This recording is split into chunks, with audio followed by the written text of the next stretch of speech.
Welcome back to the Overt Thinking Podcast, where pop culture meets science and we cut through the noise so you can avoid the fitness overwhelm.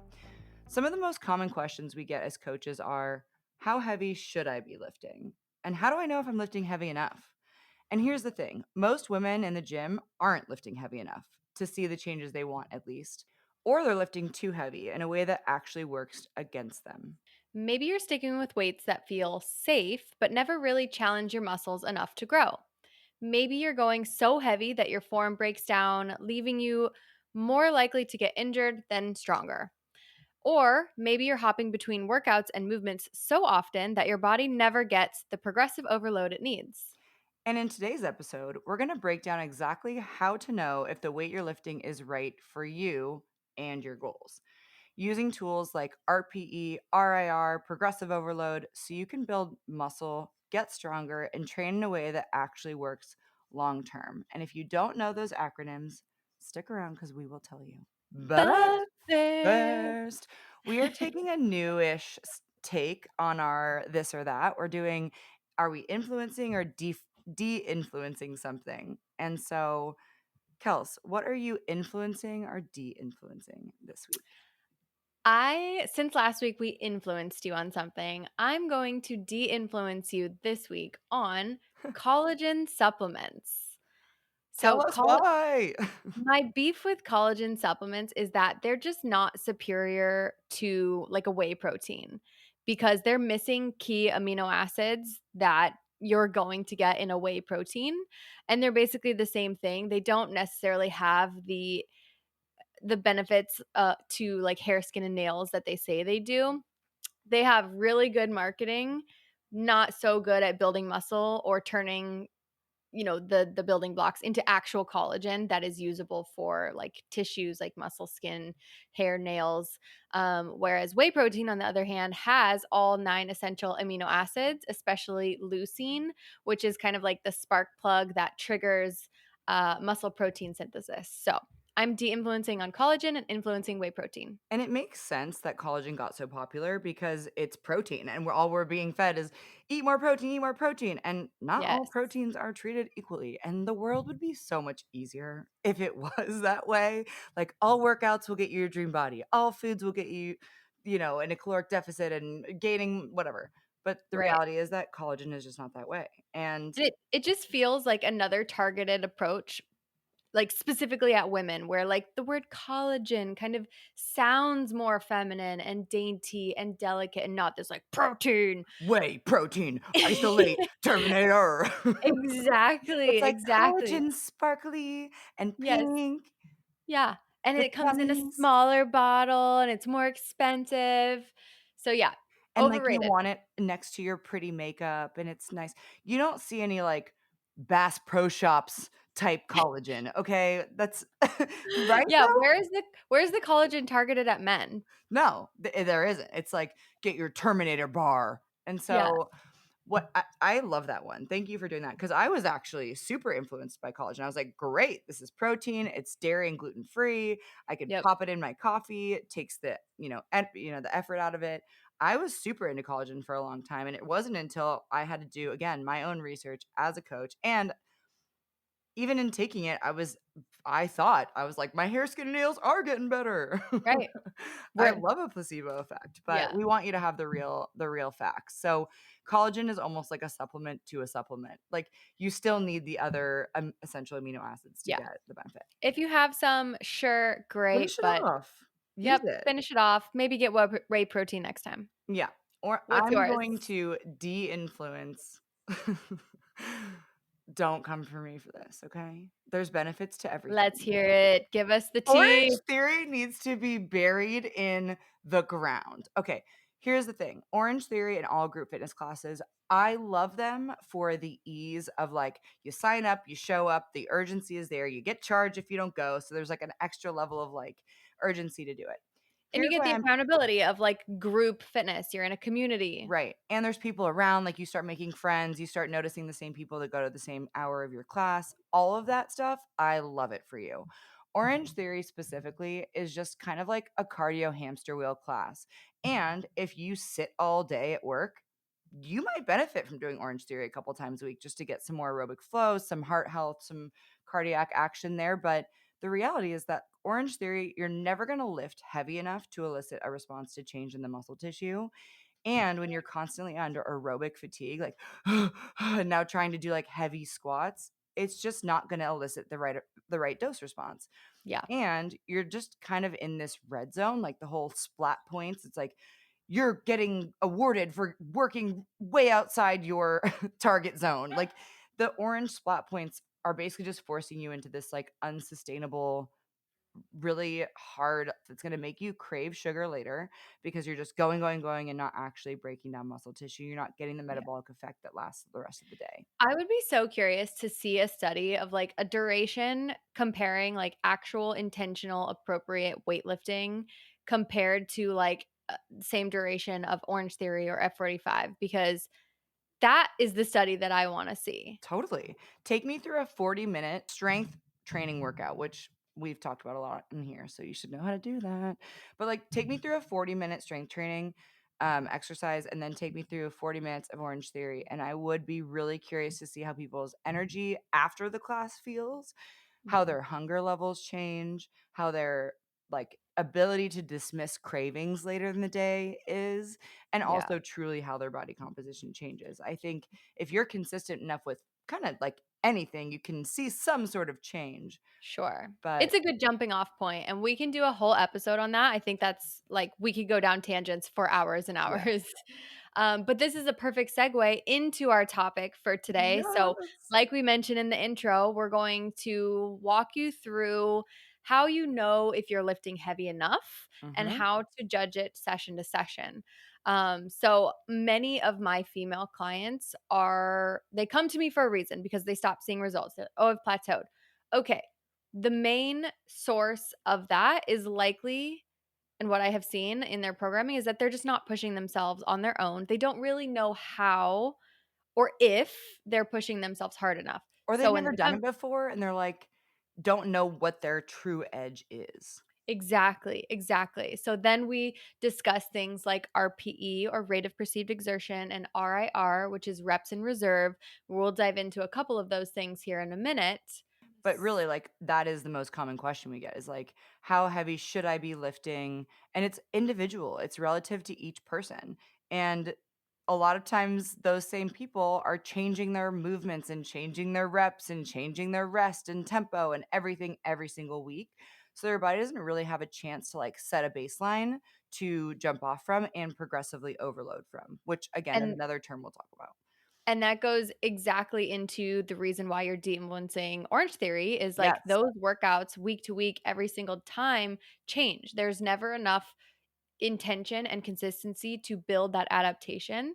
So that's why we try to preach the gospel of strength training. And that's why the Orange Theory peoples will come to me and be like, "Yeah, I've been lifting my 15s every single week." I'm like, "Well, good job, but that's not enough." Yes, right. Yep. So, we're going to help you listeners gauge the right weight, how to do progressive overload so you can finally get stronger, build muscle, and stay injury free, which I do know that can be a fear for some people when they stick to the same weights or don't really want to find their edge. It's like, I don't want to get injured. Well, we don't want you to get injured either. But Yes. before we get into the full episode, we do want to take a moment and say thank you. We had a metric that we investigated today. Kelsey, what was the metric that you found? 100.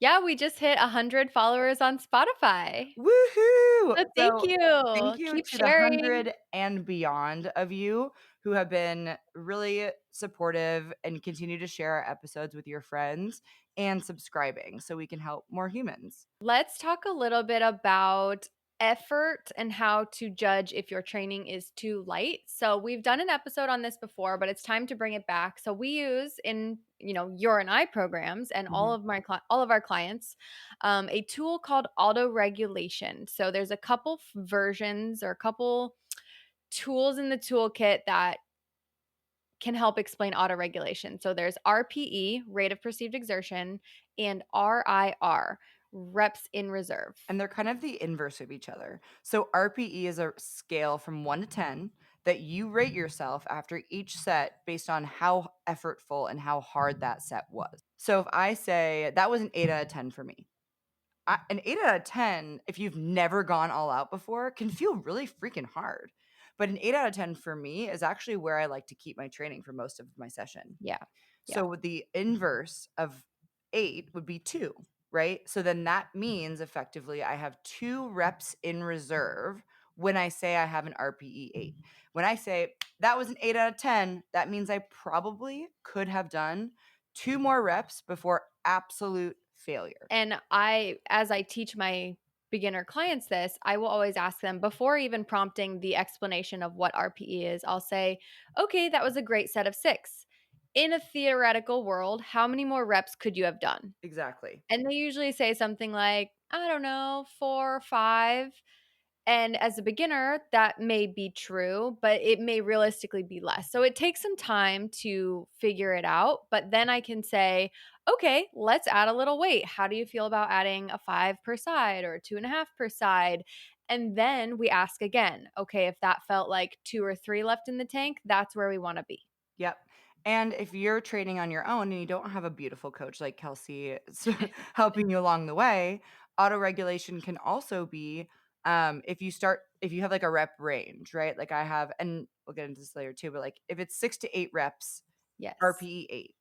If you start too light and you're like in the middle of your dumbbell press and you're like, oh shit, this is not gonna be heavy enough, keep going. Like I always suggest to my client, like if it's meant to be a working set, keep going. Do as many reps as you can until you really feel like you're close to failure. If Yep. you are someone who's new and you don't know your edge, maybe that first set you just go to failure and say, "Oh, I thought I could do 4, but I really could do 10."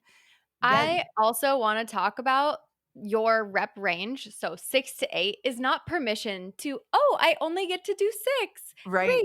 Great." No, you get to do 6 if you go heavier. The less reps you do, so if you're doing 6 to 8 and you're at 15 pounds for your shoulder press consistently, and then week 2, you show up and you're like, wow, 15, great. Ooh, I can only do 6. No, that range is there because I want you to try to push it to the 20s or even 17s if your gym has that.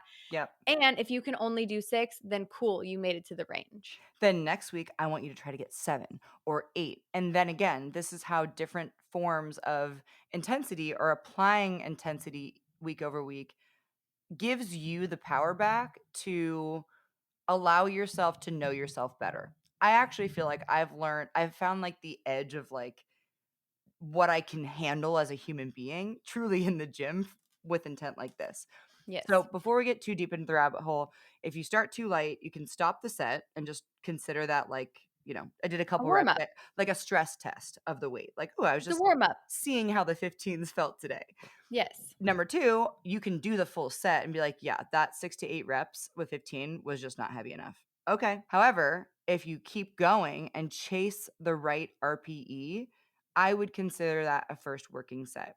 So if it's your first week of a brand new training program and you do 6 reps of the 15 pounds, great. You're leaving a little in the tank for next week to try to get 8 or try to bump up the weights if the reps are 6 to 8 the next week again, then maybe you go for 20s. And it's like, "Oh, what happens if I can only do 2?" No big deal. That's fine. That's your Yep. edge. That means your next set, you're going to go down to those 15s, you're going to try to bump up the reps. Yep. Make a note of it and then adjust. Overshooting happens, but make a note. Yeah. And this is why it's so important to keep a training log so that you can refer to your previous weeks. And another good thing about RPE or auto regulation is that you can adjust because we're not robots. You can adjust for daily fluctuations in energy, or maybe you started your period, or maybe you didn't sleep great that night. It allows you to still show up and give what you can. So your 7 may adjust, your RPE 7 may adjust based on your energy available. I think that's a great point because as a coach, and I don't know if every coach thinks this way, but what I tell my clients is like, if you come into the gym with a 2 out of 10 energy or effort, or you just got broken up with, or you're having the worst day ever, but you like give that 2 out of 10, like you really show up, and only you know that, right? Because it's an inside job. I tell them that's a successful session, right? Totally. If you give that 2 out of 10, all 2 out of 10, To me, that's an RPE 8 or 9 or whatever the effort level that you were able to give that would have been close to failure. That's okay if it's not the same weights as you usually use. Because Yes, and then by noting in that, you're giving yourself the dignity and also the awareness for next week, but you're giving yourself the dignity of your own experience as a human being. It's okay and for you to have a bad day. and And also, muscles don't know weight on the bar or on the dumbbell. They only yes, know tension. Your muscle doesn't have a brain, so, like, they don't know whether you pick up the 15 or the 20. Muscles know the weight or sorry, muscles know the tension.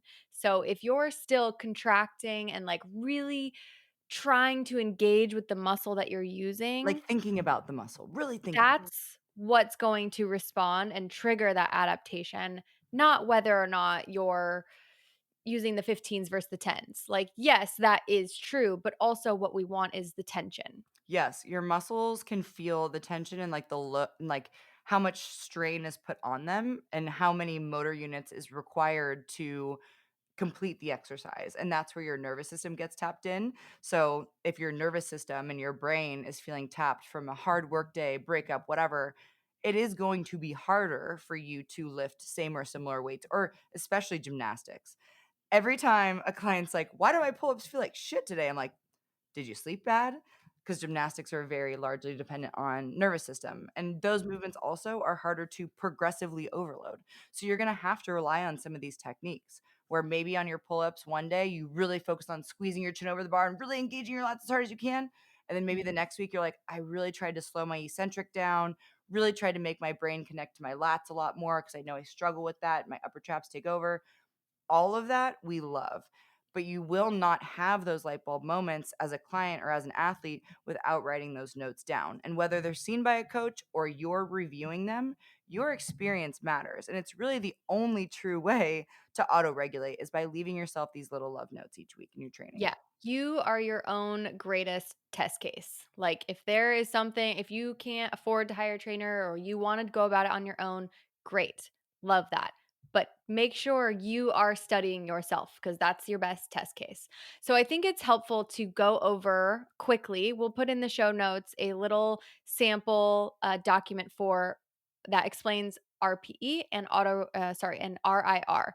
So let's think of RPE 5. We'll ignore everything 1 through 4 for now. Those are going to be super light. We don't really ever train those except for warm ups. So 5, you have 5 reps left in the tank, and that is probably considered a warm up. It's also like if you're having like a low recovery day or like it's a deload week, like I love to prescribe a 5 or a 6 for those Yep. times too. Deload 5 or 6 is great. So again, 6 is probably still in that warm up category. You've got 4 reps in the tank. It could be used as a building set. Like I always tell my clients, 2 to 3 warm up sets before you get to your actual working weights.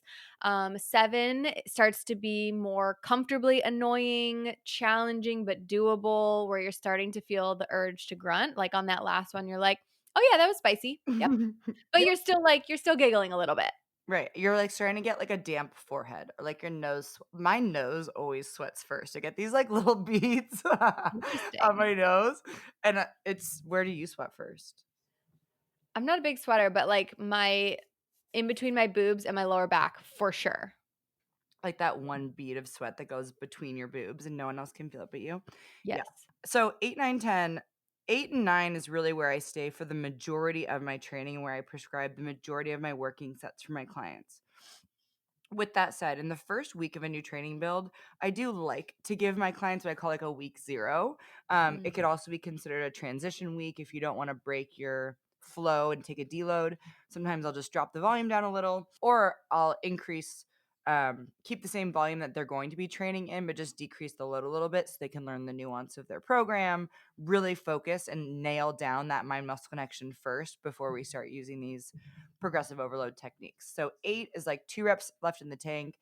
You're starting to like, I don't know, make grimace a little bit. Your face tension is starting to come in. 9 is where you're like, you can't think really about anything else, right? Like your focus is on whatever the task is at hand because you barely have one more rep before you're absolutely failing. This is for me where I would consider like form failure. So if you're losing tempo, you're not quite locking out your elbow, you're not quite getting all the way down to squat depth, I consider that form failure, but I allow my clients to go close to or into form failure when they're going for RPE 10, because the only time I'm prescribing RPE 10 is for testing and benchmark weeks. I would even say that, like, if you're at an RPE 9, your last rep starts to slow down. It looks different than the others. Like, Sticky. you still achieve it, but yeah, think about like a back squat at RPE 9, that last rep you hit depth and you're like a little grindy on the way up. Yeah, that's a great point. When you want to seek the stick, that's don't I actually like that. we should put Seek that the on a shirt. Seek stick. the I've been telling clients this, seek the stick, because the moment the dumbbell starts to slow down a little bit, those are the reps that matter. That's where the magic is happening, because Right. that's where you're pushing through your edge. And a lot of times people will give up when it starts getting sticky. But the more sticky reps that you can fight through that are good reps, like Yep. quality reps, not risking form failure, because that's when we're getting to 9.5. But 9 is like the magic number. It's like sticky and it's hard. But then when you finish it, you're like, wow, I did that. Yep, and perfect segue into RPE 10. So if you're always training at RPE 10, that's where it gets a little dicey in like your increased risk of injury. Yep. Again, you start to have the form failure. So if you think about a deadlift, that might be where your back starts to like round a lot or change shape, which is okay sometimes. But if you're constantly training that way, you're going to feel run down and overtrained. So And I essentially, have, you're just misapplying intensity by doing yeah. that. Like, I have one male client who always is like, "Well, that wasn't heavy enough. That wasn't heavy enough." I'm like, "Well, we have 3 more sets, so why don't you tell me how you feel at the end of it?" And then also gives us room to go up next week. So right. they're not always supposed to be failing, grinding that last rep. We don't wanna train there. We wanna train 7, 8, And 9s. I will say, this has actually been coming up a little bit more recently for whatever reason, where I've been getting feedback from clients that they're like, "Ugh, it just feels too hard to push every single week." You're going to get there. The more you lift, you're going to get a little bit nervous to have to push every week, because it is hard and it does take effort to change your body, and it does take effort to get something new. So But if you you start, also have permission to, like, use RPE to yeah, fluctuate and adapt to your energy level of that day. exactly. And so in that day, if you reach a day where you're like, God, I just don't want to try to get 225 instead of 220 on my sumo deadlift, then you know what? That's the day where you're gonna really work on form, or you're Yep. gonna really work on connecting to your glutes and hamstrings as much as you can and keep the same weight on. Because Yep. to me, and I know for you, if you improve your form and you know that your reps were better than the last week in terms of quality, to me, that's one of the most important forms of progressive overload, because it is so nuanced and only you know it. Yep. So, misapplying intensity can mean training hard in the wrong way, right? Sometimes you can train in the wrong way because you're not lifting hard enough, but we're training hard in the wrong way because you're lifting too heavy. So, ego lifting, like you were saying, like loading up the bar so heavy that like you can't squat to full depth, if that's the prescription, doing half reps or like bouncing reps. Say you're doing pull-ups and you just like let yourself drop. It's like losing the tempo, losing the tension. If you start losing the tension, the connection to the muscle tissue, again, we told you, your muscles don't know what 100 and 105 pounds is. They just know how much tension and how long they're under tension for. So poor form and inappropriate loading does reduce stimulus and can increase your injury risk, and we don't want that. Yeah. So How do we I fix think it? in the beginning we can say that prioritize quality over load. So the intensity or how heavy you're lifting is less important in the beginning. But when you get to a point where you've been in the gym long enough, let's say like 3 to 6 months or so, you can kind of start turning up the gas a little bit. So, like, it's okay if form breaks down a touch here and there. It's okay if you increase your tempo. It's okay if you like reduce range of motion on certain things, but we want to ultimately try to have a masterful hand in all of these different avenues. It feels like a lot when you're not doing it in action, but that's why we say being consistent matters, because it's all practice. Every Yeah. time you show up, it's just practice. In that same vein, like with fitness, it's a journey. Like you're never going to fully arrive at your perfect body, because then when you do, you're going to have things to say about that body too. So Yeah. if you just stay in the practice of practice and journey, it's like one rep at a time. Can I make this set the best set possible? If I'm on my worst day or I don't want to even be here, That's okay. Do the best that you can with the energy you have that day. Yep. And when your form's breaking down, but if you don't know, I do also suggest for a lot of my clients, especially when they're new with me, to film as much as possible. And like all the way from the warm up set, like film your warm up set and watch yourself as you increase load, especially in week 0 or week 1. Film all of your sets whether you send them to your coach or not. I think it's a great way to make sure that one, you're seeing your own body move through space. So when your coach says lock your elbows down, you know what that means. And then two, intensity without intention is just kind of chaos. So by filming yourself, I also think that this gives you like an extra little like dose of like, hey, we're doing this. Someone's going to see it. Do it right. So I think Or, that's a like, great way to set the tone. send it to us on Instagram Oh or my send gosh. it to one of your fitness friends and be like, "Hey, do you think like, what do you think of this squat or deadlift? Did it seem hard enough?" Because sometimes you need that objective eye to Yeah. even know. Okay. Kelsey, I know you mentioned that you typically bias RIR a little bit more with your clients or even in your training. And so let's talk a little bit about like what RIR means and how to use it and how to like record your results using that. Yeah, I kind of do them interchangeably. I think I actually tend to use RPE more, but I Okay. frame it with the question of how many more reps are in the tank. So it's Yeah. kind of both, but from a vernacular standpoint, like they know RPE. Yeah. And that's what I prescribe when I'm writing my programming for clients or for myself. I will say, for example, 2 sets of 6 reps at RPE 7. Mm-hmm. And so they will think in their head, okay, I did this set at 115. I could have easily done 5 more reps. So that doesn't qualify to meet that 2 by 6 at 7 yet. They know, all right, let me add another 10 per side. Then they're like, okay, yep, that was 3 more reps in the tank. Good to go. I've actually recently started writing for some clients, but also for myself, because I've been doing the leg press like for as long as time. Yeah. And one of my favorite ways to do the leg press is I don't give myself sets or reps. I just say, or I don't give myself rep ranges. I just say, I want 4 plates each side, 2 RIR, 2 reps left in reserve. So I I love will that. just keep repping out until I get to that point where I'm like, ooh, that was so spicy. Only 2 more reps in reserve. I That love makes sense? that. Yeah, and then I'll do that for, like I increase it week to week, so, like, week 1 of that program, I build up, right? Do your warm-up sets, get to the 4 plates per side, 2 RIR. I'll do it for 2 of those. So, if I got, like, 10 on the first one and then 8 on the second set, then I'm like, "Cool, Gucci gang." Week 2, I show up, I'm like, "Alright, I want 3 of those rounds," where I'm like, "Okay, I did 10."